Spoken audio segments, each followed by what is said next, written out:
Imagine waking up every day knowing your body is disintegrating, that your fingers are falling off, one by one, that your face is deforming until it becomes unrecognizable. And yet, you have to lead armies, make life and death decisions, and defend an entire kingdom against the most feared conqueror of your era. This is the true story of Baldwin IV, the Leper King of Jerusalem, who with a shattered body achieved the impossible and became a legend. We are in the year 1174. Jerusalem, the holiest city in the world, is under constant threat. The Crusades are in full swing, and the Latin kingdom of Jerusalem is a fragile Christian fortress surrounded by enemies on all sides. In the midst of this chaos, a teenager of barely 13 years old ascends to the throne.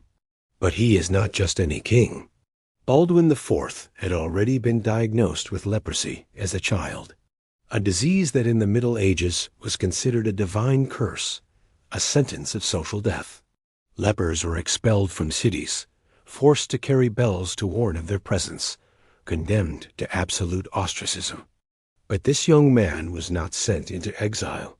He was crowned king, and what he did during the following 11 years defied all human logic. Now here comes the most incredible part. While his body was literally rotting, Baldwin IV not only ruled, but defeated in battle. Saladin himself, the sultan who had sworn to reconquer Jerusalem, and who commanded an army 10 times larger. How is this possible? Stay with me, because this story is going to leave you speechless. Baldwin was born in the year 1161, son of King Amalric I of Jerusalem. From an early age, he showed exceptional intelligence. His tutor, William of Tyre, one of the most important chroniclers of the Crusades, was the first to notice something strange. During games with other children, when they pinched him or stuck pins in him, Baldwin did not react. He felt no pain. At first they thought he was brave, that he endured without complaining. But the truth was much worse. He was losing sensation in his extremities. The diagnosis came like a lightning bolt: leprosy.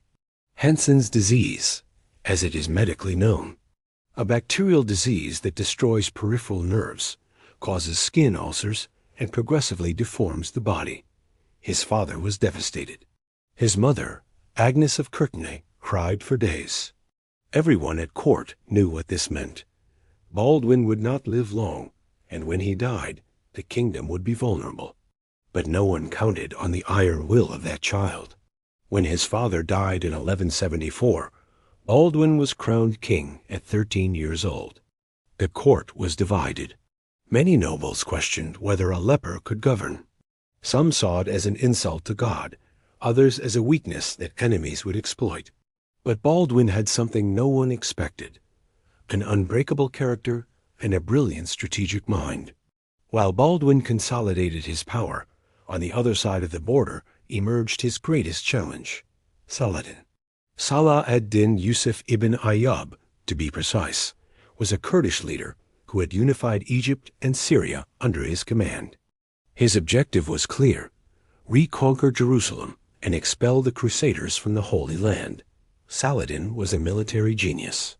He had won dozens of battles and was respected even by his enemies for his honor and cunning. He commanded armies of tens of thousands of experienced warriors. And now he looked toward Jerusalem, ruled by a sick teenager who could barely hold a sword. It seemed like the perfect scenario for a massacre. But Saladin gravely underestimated his opponent. In November of 1177, Saladin invaded the kingdom of Jerusalem with an army of approximately 26,000 soldiers. His strategy was devastating: burn villages, plunder cities, bring terror to the gates of the holy city. Baldwin, who was barely 16 years old and already showed advanced signs of leprosy, gathered everything he could: barely 500 knights and a few thousand infantry soldiers. Military logic said he should take refuge behind the walls and wait. But Baldwin did not know the meaning of surrender. On November 25th, near Mont Gisard, south of Ramla, Baldwin made a suicidal decision: attack. Mounted on his horse, his body wrapped in white bandages, holding the reins with deformed hands, he led the personal charge against Saladin's army. Chroniclers of the time describe the scene as supernatural. The young leper king, carrying the true cross, sacred symbol of Christianity, riding at the front of his men against an army 10 times larger. The morale of the Crusaders skyrocketed. They saw their king, a man who should be on his deathbed, risking everything on the battlefield. If this story is impacting you as much as it did me when I researched it, let me tell you we're only halfway through. What comes next is even more epic. But first, if you like real historical stories that give you chills, subscribe to the channel and turn on notifications. Every week I bring stories like this that you won't find anywhere else. Hit like if Baldwin already seems like an absolute warrior to you. And let's continue with the most legendary battle of the Crusades. Baldwin's charge took Saladin completely by surprise. His troops were scattered, confident, plundering the region without order. The Crusaders struck with desperate fury. The Knights Templar, the military elite of the Crusades, fought with superhuman ferocity. Baldwin, despite his broken body, remained on the front line for hours. There are testimonies affirming that his mere presence inspired his men in an almost mystical way. Seeing their king, a condemned leper who should be hidden from the world, leading with such bravery, gave them supernatural courage. The battle became a massacre. Saladin's army, surprised and disorganized, was decimated. Thousands died. Saladin himself barely escaped with his life, fleeing on a pack camel. The victory was so complete, so impossible, that many attributed it to a divine miracle. Baldwin had achieved the unthinkable. With a handful of warriors, he had destroyed the most powerful army of the Muslim world. Jerusalem was safe, for now. But victories have a cost, and for Baldwin, that cost was brutal. After Mont Gisard, his disease accelerated. Leprosy does not forgive. His fingers began to fall off. First one, then another. His hands became stumps. His face, once young and handsome, deformed until it became almost unrecognizable. He lost sight in one eye. The pain, when he felt it, was unbearable. But the worst was when he felt nothing, when infected wounds advanced without his body being able to warn him. Still, Baldwin continued to rule. He directed meetings of the royal council. He negotiated with allies and enemies, all while his body slowly disintegrated. In 1183, already completely blind and paralyzed, he had to be carried on a stretcher to the Battle of La Fontaine to face Saladin again. Imagine the scene: a king who cannot see, who cannot walk, who can barely speak, being raised before his troops.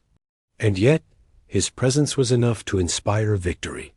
By 1184, Baldwin knew his time was running out. He was only 23 years old, but his body was that of a dying old man. He organized the succession of the kingdom as best he could, appointing regents, trying to ensure the stability he had fought so hard to maintain. On March 16th, 1185, Baldwin IV died in Jerusalem. He had reigned 11 years. 11 years of constant war, of unimaginable pain, of impossible victories. 11 years in which a man with a terminal illness demonstrated that true strength does not reside in the body, but in the spirit. The story of Baldwin IV teaches us something that transcends eras and borders. This young man did not choose his disease. He did not choose to be born in times of war. He did not choose to wear the crown, but he chose how to respond to all of it. He could have given up.